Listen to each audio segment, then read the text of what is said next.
Bismillahirrahmanirrahim. Assalamualaikum warahmatullahi wabarakatuh. Bertemu kembali dengan saya, Ibu Melasari. Saya bertugas di SMK Negeri 2 Kuningan.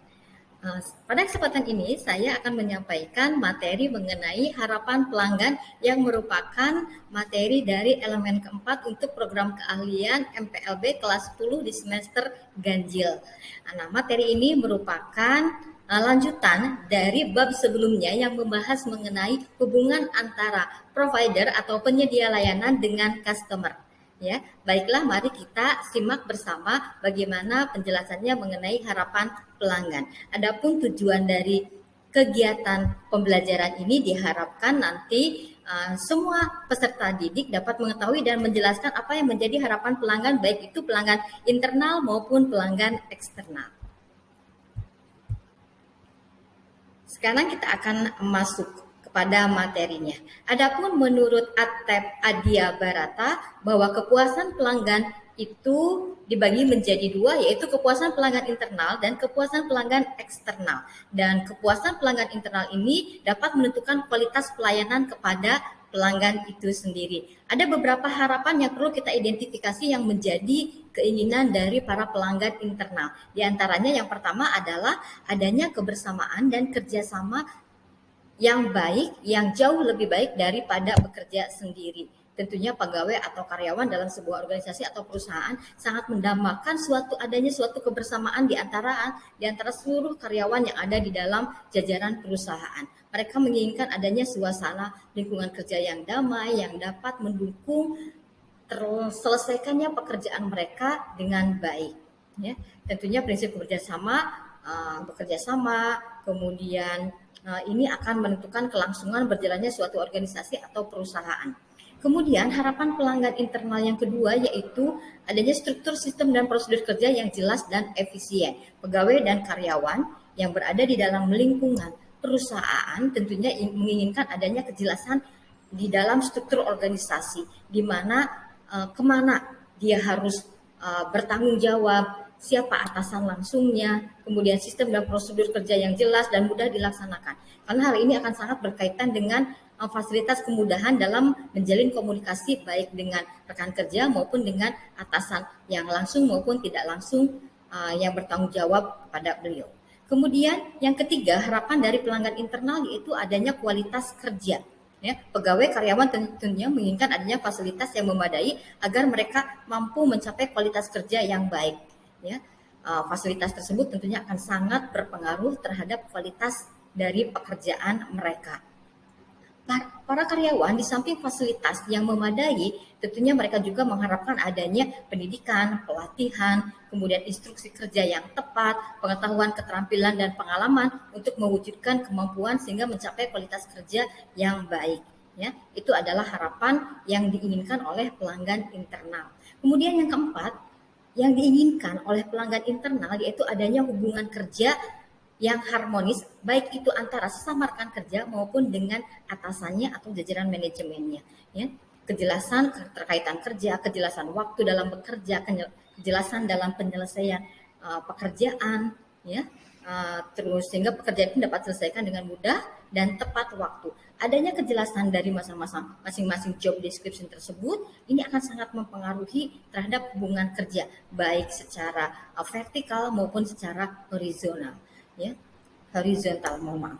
Kemudian yang kelima yang menjadi harapan pelanggan internal yaitu adanya imbalan.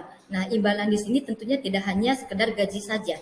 Ya, pegawai yang bekerja tidak hanya mengharapkan gaji yang dia peroleh. Ada hal-hal lainnya yang diinginkan oleh para pegawai atau karyawan yang ada dalam sebuah perusahaan. Contohnya yang diinginkan seperti adanya insentif, adanya tunjangan-tunjangan yang akan menunjang kehidupannya seperti tunjangan pendidikan, seperti tunjangan kesehatan, tunjangan pensiun, kemudian tunjangan-tunjangan lainnya, tunjangan transportasi, tunjangan makan, tunjangan asuransi, tunjangan melahirkan, dan hal lainnya yang membuat pelanggan merasa terjamin kehidupannya. Jadi tidak hanya sekedar gaji saja, hal tersebut pun perlu diperhatikan oleh perusahaan ya dalam memuaskan harapan pelanggan internal. Berikutnya, kita akan melihat apa yang menjadi harapan pelanggan eksternal. Seperti kita ketahui bahwa pelanggan eksternal itu adalah pelanggan-pelanggan yang berada di lingkungan perusahaan. Seperti contohnya masyarakat yang ada di sekitar kita, customer, pengguna layanan kita, mereka disebut dengan pelanggan eksternal. Dan yang menjadi harapan pelanggan eksternal tentunya yang pertama adalah adanya kemudahan dalam memperoleh barang atau jasa. Customer menginginkan mereka mudah menjangkau produk atau jasa yang kita tawarkan. Kemudahan-kemudahan ini tentunya bisa menjadi salah satu cara ya penyedia layanan dalam menjangkau konsumennya. Ya. Adapun cara yang bisa dilakukan yaitu contohnya dengan menyediakan customer service, kemudian dengan cara membuka kantor cabang di beberapa daerah sehingga bisa menjangkau banyak konsumen. Ya. Atau contohnya dengan cara pola jemput bola, seperti adanya mobil keliling yang dilakukan oleh kepolisian, di mana untuk memudahkan para customer, masyarakat dalam memperpanjang SIM, dalam melakukan membayar pajak kendaraannya. Hal ini dilakukan tentunya untuk memudahkan penyedia layanan dalam menjangkau konsumennya. Kadang-kadang konsumen menginginkan dia mendapatkan produk atau jasanya yang sangat terdekat ya dan mudah gitu ya. Atau bisa saja dengan cara tadi ya membuka beberapa cabang.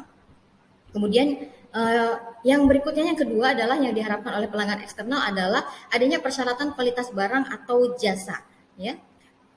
Customer atau pelanggan eksternal biasanya dia menginginkan adanya standar kualitas baik mutu ya, mutu dalam produk atau jasanya. Dia akan mencari produk-produk baik barang atau jasanya yang sudah memiliki standar. Contohnya, customer-customer yang beragamakan Muslim, contohnya di Indonesia yang mayoritas Muslim, tentunya dia akan mencari produk-produk makanan atau minuman yang sudah memiliki label halal gitu ya.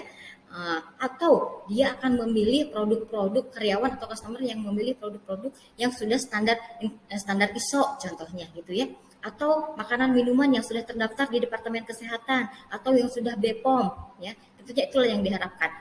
Maka perusahaan ya sebagai penyedia layanan baik barang atau jasa hendaknya memperhatikan hal tersebut ya, adanya persyaratan kualitas barang atau jasa.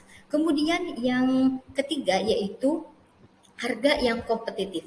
Tentunya semua pelanggan eksternal atau customer menginginkan harga produk atau barangnya dapat bersaing, memperoleh pelayanan yang baik, memberikan harga ya alternatif pilihan dari yang mulai termahal sampai terendah sehingga memberikan ruang kepada customer untuk bisa memilih memilah mana sekiranya produk, barang atau jasa yang tepat buat mereka ya. Hal inilah yang perlu diperhatikan ya.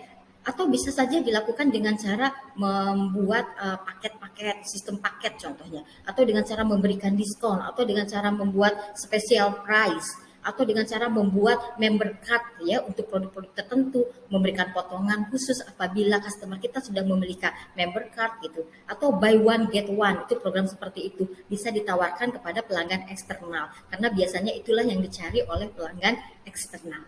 Berikutnya yang keempat yaitu yang menjadi harapan pelanggan eksternal yaitu adanya cara pelayanan yang tepat, cepat, dan ramah. Inilah yang diharapkan oleh pelanggan eksternal. Contohnya dengan pelayanan cepat itu seperti apa? Contohnya dengan ketersediaan beberapa nomor telepon atau nomor extension perusahaan sehingga mudah dihubungi oleh customer. Ya, atau hal lainnya seperti ketersediaan adanya buku panduan dalam menggunakan produk yang ditawarkan oleh penyedia layanan ya, atau bisa hal lainnya lagi seperti membuat loket, kemudian menyediakan teller-teller yang lebih banyak, menyediakan customer service untuk melayani konsumen kita ya, kemudian ramah dalam berkomunikasi efektif, kemudian konsumen merasa nyaman gitu. Ya, itu hal-hal yang bisa dilakukan oleh perusahaan dalam memenuhi harapan pelanggan eksternal. Kemudian yang kelima, harapan pelanggan eksternal yaitu diantaranya memberikan layanan purna jual sebagai jaminan dan tanggung jawab. Ini bisa dilakukan oleh perusahaan ya untuk memenuhi harapan pelanggan. Contohnya dengan cara memberikan garansi terhadap barang-barang yang sudah dibeli atau dikonsumsi oleh customer kita. Baik itu pemberian gratis servis, kemudian menyediakan spare part, kemudian contoh lainnya menyediakan tempat untuk pengaduan atau klaim, memberikan fasilitas untuk dapat menukar produk atau barang jasa yang sudah diterima. Itu adalah bentuk-bentuk layanan purna jual yang bisa dilakukan oleh perusahaan. Ya.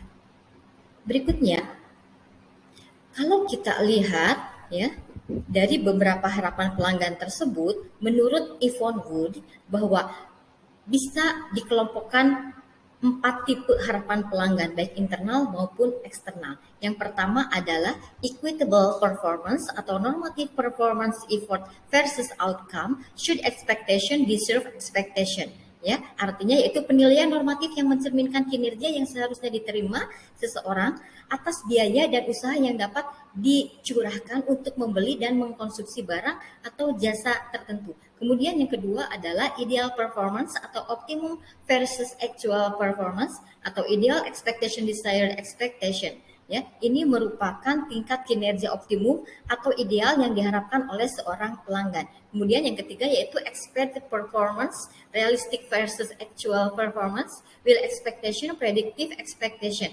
Ya, yaitu tingkat kinerja yang diperkirakan atau diantisipasi atau yang paling diharapkan atau disukai pelanggan. Tipe ini adalah tipe yang paling banyak digunakan oleh penelitian kepuasan atau ketidakpuasan pelanggan. Dan yang terakhir adalah adequate expectation atau minimum tolerable, yaitu tingkat kinerja produk atau jasa terendah yang dapat ditoleransi oleh pelanggan. Itulah beberapa harapan-harapan pelanggan, baik pelanggan internal maupun pelanggan eksternal, termasuk tipe-tipe pelanggan, harapan pelanggan yang bisa kita identifikasi sehingga kita bisa memenuhi harapan-harapan tersebut, bahkan kita bisa melampaui harapan-harapan tersebut sehingga tujuan dari memberikan pelayanan prima kepada pelanggan ini bisa tercapai. Ya, baiklah, itulah penjelasan mengenai harapan-harapan pelanggan. Semoga video ini bisa memberikan pencerahan, kemudian bisa bermanfaat buat yang menyaksikan. Ya, terima kasih atas segala perhatiannya. Billahi taufiq wal hidayah. Wassalamualaikum warahmatullahi wabarakatuh.